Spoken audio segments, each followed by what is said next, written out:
This is the original Google Pixel from 2016, but how good is it in 2023? Right now you can find them used for around 50 euros in decent condition. The build of this phone is really nice. It has Gorilla Glass on the front, on the back it has aluminium and the top portion is glass. However, it does not have wireless charging unlike the Pixel 3, but I still think it looks really nice, and it has a fingerprint sensor on the back and it works really fast and reliable, and I really like the positioning. You can really quickly tap the fingerprint sensor and it unlocks really fast. And you can also use swipe down for notifications. So if you swipe down on the fingerprint sensor, it shows your notifications. The phone feels really solid and really well built, and it also doesn't have any camera bumps. As you can see, it is completely flat, but as you can see also, it is a little bit thinner on the bottom than on the top. And unlike the newer flagship Pixels, this one does actually have a headphone jack, and that is something that I really appreciate because I like to be able to quickly plug in headphones if I want to listen to something.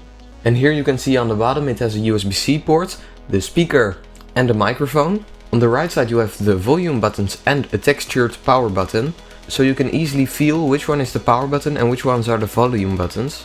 On the right side you have the SIM card tray. On the front you have the speakers, the sensor, the front camera and the screen. On the back you can see the Google logo, a fingerprint sensor, the flash and also the camera. The battery life on my phone is terrible. It lasts less than an hour, but it's also been used a lot and I also bought it second hand. But maybe there are some models out there that still have a decent battery life, but my experience is not that good at all. The screen is really nice and the brightness is decent. It's not amazing, the brightness, but the screen looks good. I like the colors. However, it does have the big bezels because this phone is from 2016. It doesn't have the dual front-facing speakers from the Pixel 2 and 3, so the bezels are really thick even for 2016 standards. The speaker on the bottom is okay, it isn't great, it's fine, it's usable.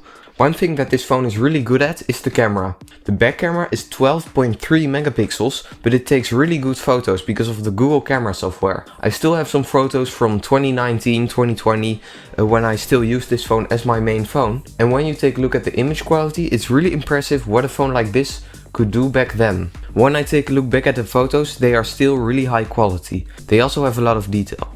Sadly, there is no zoom camera or an ultra wide, so you have to do it with a single lens.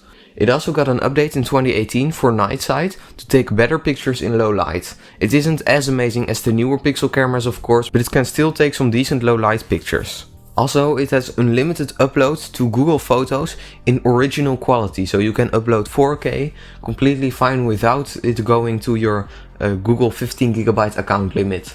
It also has a lot of camera features. It doesn't have the portrait mode, but if you want the blurry background you need to use the lens blur feature.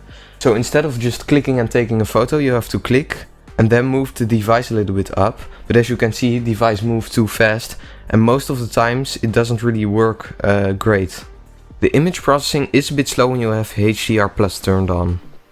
The video isn't the strongest thing of the Pixel, it has a lot of noise sometimes.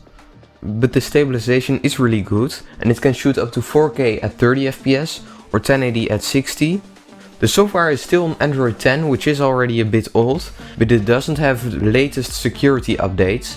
And the last security updates were already a few years ago, so that isn't great. So the updates aren't great anymore, but it still works fine and the speed is decent of the phone.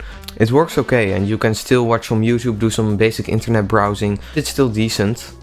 The phone has a Snapdragon 821, 4GB of RAM, 32 or 128GB of storage, a 12 megapixel back camera and an 8 megapixel front camera.